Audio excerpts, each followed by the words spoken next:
नमस्कार दोस्तों, side look में आपका स्वागत है। एक मुलाकात के इस क्रम में आइए आज हम आपकी मुलाकात करवाते हैं पायल जी से। पायल जी, आपका स्वागत है। आप सभी दर्शकों को मेरा नमस्कार। पायल जी, आप मनोवैज्ञानिक चिकित्सा परामर्श केंद्र का संचालन करती हैं। इस केंद्र की आप इस विधा में मतलब कब से आप आई हैं? मैं एज ए साइकोलॉजिस्ट मुझे अब काम करते करते 5 से 6 साल हुआ जा रहा है और ये मेरी बहुत ही पैशन का फील्ड था, इसलिए मैंने इसको चुना है। ओके पायल जी, इस केंद्र के अलावा आप और कौन कौन सी सेवा कार्य करती हैं? एज अ साइकोलॉजिस्ट हमारी जो फील्ड होती है उसमें हमको पहले हम लोगों के मानसिक विचारों को बदलते हैं और उनकी समस्याओं का हल करते हैं। उसके लिए एक बहुत ही डिवाइन पर्सन होना बहुत ज़रूरी होता है। इस फील्ड में हमारे डिग्री के साथ साथ ये एक व्यक्तित्व की विशेषता होती है कि हम खुद भी बहुत अच्छे इंसान हों और हम बहुत अच्छे इंसान बनने के लिए हमें कई तरह के सेवा कार्यों में जब हम इन्वॉल्व होते हैं तो अंदर से एक डिवाइन फील जो हमारे अंदर आती है वो हमें अच्छा इंसान बनाती है। इसलिए मैं अपने फील्ड के साथ जस्टिस कर पाऊँ, सिर्फ इसीलिए हम बहुत सारे कामों में मैं इंक्लूड रहती हूँ। और मैं ही नहीं, मेरे साथ और भी कई सारे लोग हैं, मैं अकेले नहीं करती हूँ ये सारे काम।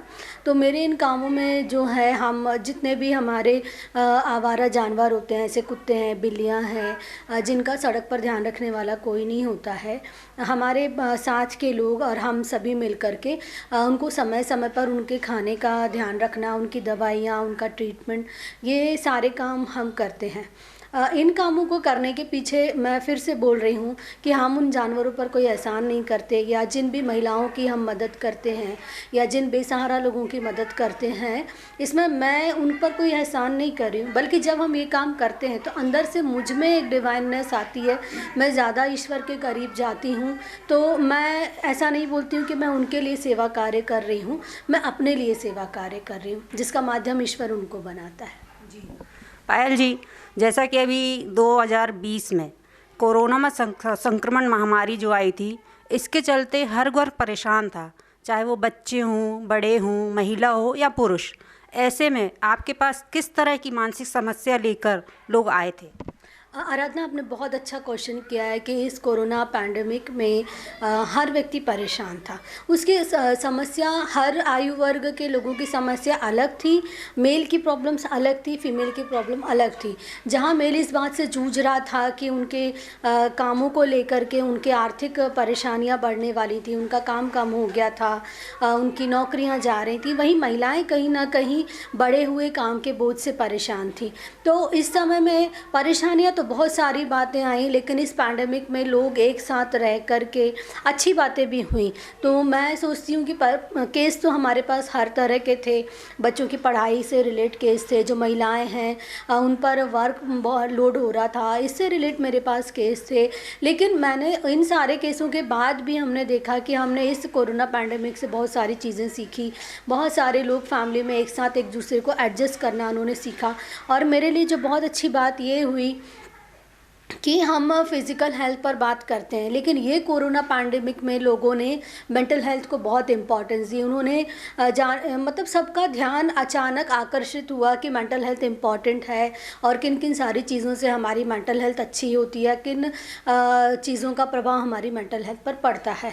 तो इस हिसाब से कोरोना पैंडेमिक ने हमारे फील्ड में तो हमको बहुत मदद ही की है। लोग अवेयर हुए मेंटल हेल्थ के लिए और हमने बहुत सारा काम लोगों की मेंटल हेल्थ के लिए किया।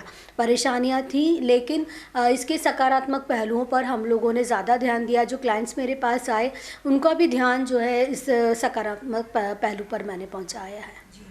जैसे कि आपने बताया अभी कि ये सकारात्मक पहलू है, और मैं एक क्वेश्चन करना चाहूँगी। जैसे मनोवैज्ञानिक और मनोचिकित्सक, ये दोनों में लोग अंतर नहीं समझ पाते, तो इसे आप कैसे समझाएंगे? आराधना, ये बहुत सुंदर क्वेश्चन है और मेरे ख्याल से जो भी हमारे दर्शक आपके चैनल के माध्यम से मेरी बात को सुन रहे होंगे, ये उनके लिए बहुत ही इम्पॉर्टेंट मेरा मैसेज होगा कि पहले जब मतलब डॉक्टरों के पास जाने की बात होती थी तो हम फिज़िकल हेल्थ के लिए, अगर दांत का प्रॉब्लम है तो हम दांत के डॉक्टर के पास जाते हैं, अगर हमें बोन का प्रॉब्लम है तो हम किसी बोन स्पेशलिस्ट के पास जाते हैं।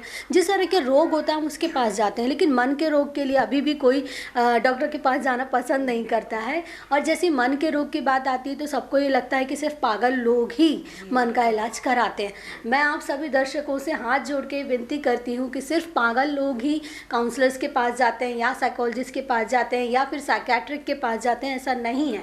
हम अभी के समय में जिन दवाओं के साथ हम अपनी ज़िंदगी जी रहे हैं, जिन तनावों के साथ हम अपनी ज़िंदगी जी रहे हैं, एक सामान्य दिखने वाले इंसान को भी कभी आवश्यकता पड़ सकती है किसी साइकेट्रिक के पास जाने की या किसी साइकोलॉजिस्ट के पास जाने की या फिर किसी काउंसलर के पास जाने की। अब यहाँ प्रश्न आता है कि एक जो सामान्य व्यक्ति है जो सिर्फ तनाव या अवसाद महसूस कर रहा है वो किसके पास जाएगा। तो मैं आपको बताना चाहती हूँ कि साइकेट्रिक कौन होते हैं और साइकोलॉजिस्ट कौन होते हैं। साइकेट्रिक वो डॉक्टर्स होते हैं जिन्होंने MBBS किया होता है, जो MD करते हैं इस स्पेशल फील्ड में। और जब आपका मानसिक स्वास्थ्य खराब होते होते होते वो एक मानसिक रोग में बदल जाता है, तब आपको ज़रूरत पड़ती है एक साइकेट्रिक की। लेकिन अगर आपको कोई मानसिक रोग नहीं है, आपके सिर्फ मानसिक स्वास्थ्य पर असर पड़ा हुआ है, तब आपको किसी साइकोलॉजिस्ट के पास जाना चाहिए। एग्जाम्पल के लिए, अगर आप थोड़े दिन से किसी सामान्य बात के लिए भी बहुत ज़्यादा चिंता महसूस कर रहे हैं तो आपको और ये चिंता आपके कार्य को और आपके व्यवहार को प्रभावित कर रही है, उस समय आपको ज़रूर किसी साइकोलॉजिस्ट से मिलना चाहिए और आपको उससे बात करनी चाहिए कि मुझे ये इस बात की चिंता बार बार हो रही है, इसके पीछे क्या काम है। तो यहाँ साइकोलॉजिस्ट आपकी मदद करेगा। लेकिन जब यही चिंता आपको कंटिन्यू रहती है, ये ऐसा जो समय है वो 6 महीने और साल भर से ज़्यादा हो जाता है कि आप बहुत ज़्यादा किसी चीज़ के लिए चिंता कर रहे हैं या कोई एक बात आपको बहुत ज़्यादा परेशान कर रही है या आप डिप्रेशन में हैं और वो डिप्रेशन लगातार आपके दिनचर्या को जो है वो डिस्टर्ब कर रहा है, आपकी नींद को डिस्टर्ब कर रहा है, डिप्रेशन, इस तरह की अगर चीज़ें होती तो ये कहीं ना कहीं जाकर के मेंटल इलनेस में कन्वर्ट हो जाती हैं, तब आपको किसी साइकेट्रिक की ज़रूरत पड़ती है। पर मैंने जो अनुभव देखा है कि आप अगर सामान्य रूप से अगर आप परेशान महसूस करते हैं और ये परेशानी अगर आप किसी से शेयर नहीं कर सकते हैं और आपको लगता है कि कोई ना कोई बात करने के लिए आपके पास होना चाहिए, तो डेफिनेटली आपको किसी साइकोलॉजिस्ट से मिलना चाहिए। आप पहले साइकोलॉजिस्ट से मिले या साइकेट्रिक से मिले, ये दोनों फील्ड ऐसी है कि जब उनको लगता है कि यहाँ मेरा काम है तो ही वो आपको अपने पास रोकती हैं। अदरवाइज़ अगर जैसे आप किसी आप सिर्फ एंजाइटी महसूस कर रहे हैं और आप किसी साइकेट्रिक के पास जाते हैं तो साइकेट्रिक आपको बता देंगे कि आपको किसी तरह की बीमारी नहीं है, आप किसी साइकोलॉजिस्ट से मिल करके अपनी जो है प्रॉब्लम को सॉल्व कर सकते हैं। और अगर सपोज़ आप मेरे पास आते हैं, लेकिन अगर मैं आप में किसी मानसिक रोग के लक्षण में देखूंगी और मुझे आपका डायग्नोज करने के बाद मुझे लगेगा कि नहीं, आपको दवाइयों की भी ज़रूरत है, सिर्फ काउंसलिंग सेशन से आपका काम नहीं होगा, तो मैं आपसे कहूँगी कि आप सेशन मुझसे बाद में लीजिएगा, लेकिन अभी आप जाकर के किसी मनोचिकित्सक से मिले क्योंकि आपको दवा शुरू करना ज़रूरी है। तो इस तरह से साइकोलॉजिस्ट हो या फिर साइकेट्रिक हो, हम दोनों ही अपनी भूमिकाओं को बहुत अच्छे से समझते हैं और हम जब देखते हैं कि आने वाले व्यक्ति को किसकी पहले ज़रूरत है, उसके पास उस व्यक्ति को रेफ़र कर दिया जाता है। पायल जी, जैसा आपने बताया भी एक परामर्श केंद्र चलाती हैं, आप सोशल वर्कर भी अच्छी हैं और एक अच्छी गृहिणी भी हैं, जैसा मुझे पता है कि इन सब जिम्मेदारियों को निभाते निभाते आपको किस तरह की परेशानियों का सामना करना पड़ता है।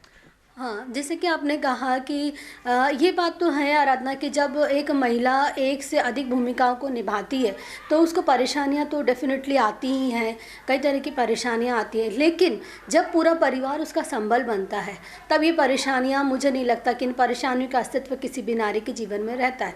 जिस तरह से किसी सफल महिला पुरुष के पीछे किसी महिला का हाथ हो सकता है, वैसे एक सफल स्त्री के पीछे एक पुरुष का हाथ होता है। और वो पुरुष जब शादी के पहले मेरे पिता थे और शादी के बाद मेरे पति हैं।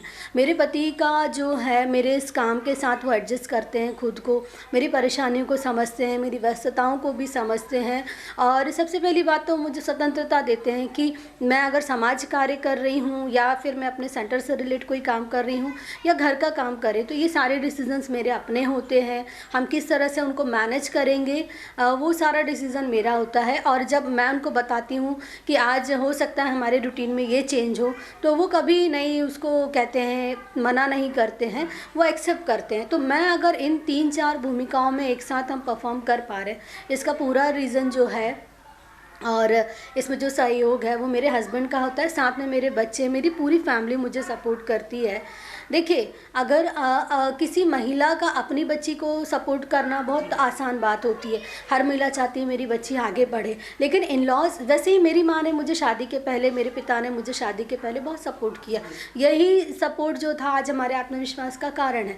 लेकिन शादी के बाद भी आपको आपकी फैमिली से भी उतना ही सपोर्ट मिलना, ये सिर्फ एक ईश्वर का आशीर्वाद होता है। तो अगर मैं बात करूँ तो मेरे जो भी इन लॉज हैं वो सभी मेरे काम से खुश होते हैं। उन्होंने हमेशा मुझे अप्रिशिएट किया है। बस इसीलिए हम, जिसमें विशेष तौर से मेरी जो सासू माँ हैं और मेरे बच्चे हैं, ये सारे लोग मुझे बहुत सपोर्ट करते हैं। इसलिए हम इन 3-4 भूमिकाओं में भी एक सा परफॉर्म कर पाते हैं।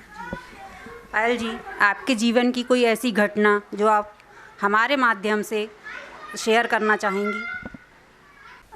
आराधना, हर किसी के जीवन में कोई ना एक घटना ऐसी होती है जो आपकी लाइफ में यू टर्न का काम करती है। जब मैं अपना पीजी कर रही थी उस समय मेरा ये जो सब्जेक्ट था वो साइकोलॉजी था ही नहीं। मैं तो चाइल्ड डेवलपमेंट से मेरा एमएससी चल रहा था। साइकोलॉजी का पार्ट उसमें भी था, लेकिन ड्यूरिंग एमएससी मेरी जो दादी माँ थी वो एक्सपायर हुई, और वो ऐसे ही नहीं एक्सपायर हुई थी। एक्चुअली हम उनकी प्रॉब्लम को समझ नहीं पाए थे। उन्होंने मुझे बचपन में बहुत स्नेह दिया, बहुत प्रेम दिया, लेकिन जब वो उनके डेथ के पहले वो जिस सिचुएशन में थी, मैं भी और मेरा पूरा परिवार भी पढ़े लिखे होने के बाद भी हम उनकी मनोवैज्ञानिक समस्याओं को समझ नहीं पाए। और उनकी डेथ के बाद जब मैंने आगे उन सारी चीज़ों को फिर से याद करना शुरू किया, तब हमको लगा कि हम कहीं ना कहीं उनके साइकोलॉजी को नहीं समझ पाए। उनका जो मेमोरी लॉस हो रहा था हम उसको समझ नहीं पाए। तो ये जो चीज़ थी वो मेरे जीवन में मुझे आगे इस प्रेरणा का उस काम किया कि अब कोई भी व्यक्ति जो है ऐसा ना हो कि वो अपनी फैमिली में किसी ओल्ड एज पर्सन की व्यथा को ना समझ पाए, या मुझसे कभी दोबारा ये भूल ना हो जाए। उस समय फिर हमने डिसीज़न लिया कि मुझे जो है वो साइकोलॉजी पढ़नी ही पढ़नी है, और किस तरह से साइकोलॉजी किसी के लाइफ में इफ़ेक्ट करती है। इवन जब हमारे काउंसलिंग हो रही थी मेरे सब्जेक्ट के लिए, तो मेरे टीचर ने भी मुझसे, वहाँ जो काउंसलर बैठी हुई थी, उन्होंने पूछा था मुझसे कि आप इस सब्जेक्ट क्यों लेना चाहती हैं। तो मैंने उनसे यही कहा था कि आप इस सब्जेक्ट को पढ़े बिना मैं मरना नहीं चाहती हूँ, इसलिए मैंने इस सब्जेक्ट को चुना। और एज अ साइकोलॉजिस्ट ये मेरे लिए प्रोफेशन बिल्कुल भी नहीं है आराधना, ये मेरे लिए पैशन है। मैं नहीं चाहती कि कोई भी व्यक्ति हम बहुत छोटी छोटी परेशानियों में उलझे हुए रहते हैं, और क्योंकि हमारे पास कोई रहता नहीं है उन परेशानियों को समझने वाला, तो हम उसी परेशानी में उलझे बहुत लंबा समय निकाल देते हैं। जबकि अगर उन परेशानियों को आप किसी से बात करके हल कर लें तो मे बी कि वो उसी समय सॉल्व हो जाएं। तो वो जो मेरी दादी का जो इंसिडेंस था उसके कारण ही यही एक प्रमुख घटना थी हमारे इस प्रोफेशन में आने की। साइड लुक के माध्यम से आप कोई संदेश देना चाहेंगी? हाँ, साइड लुक जो चैनल है वो हमारा हमेशा उद्देश्य रहता है कि मुझे 1 लोग सुन रहे हों या 100 लोग सुन रहे हों या मुझे 1000 लोग सुन रहे हों। बस मैं उनसे एक ही मैसेज देना चाहती हूँ कि अगर आपको आपके जीवन में कोई परेशानी है, आसपास अगर आपको कोई व्यक्ति अपनी परेशानी सुनाने के लिए कोई अगर आपको रिलायबल पर्सन नहीं मिल रहा है, तो प्लीज़ किसी भी साइकोलॉजिस्ट के पास जाइए, उनसे बात कीजिए। आपकी परेशानी का हल या आपकी परेशानी का कारण वो आपको ढूंढ करके ज़रूर बता देंगे। तो इस तरह से आप बहुत छोटी परेशानी को लेकर के लंबे समय तक उलझे रहें, उससे अच्छा है कि आप किसी से बात करें। बात करना आप घर में शुरू करें, फ्रेंड्स में बात करें, बात करना बहुत ज़रूरी है। तो किसी भी समस्या को लेकर बात करें, बात सिर्फ उलझन में ना फंसे रहें। मैं आप सभी से यही रिक्वेस्ट करती हूँ कि किसी भी तरह की परेशानी आने पर बात करना बहुत ज़रूरी है। बस आप बात करें। पायल जी, साइड लुक के साथ चर्चा करने के लिए आपका बहुत बहुत धन्यवाद। दोस्तों, एक मुलाकात के इस कार्यक्रम में आज हमने आपकी मुलाकात पायल जी से करवाई है। इसी क्रम में हम फिर किसी व्यक्ति विशेष के साथ फिर हाजिर होंगे। सहयोगी सत्यजीत के साथ मैं आराधना। नमस्कार।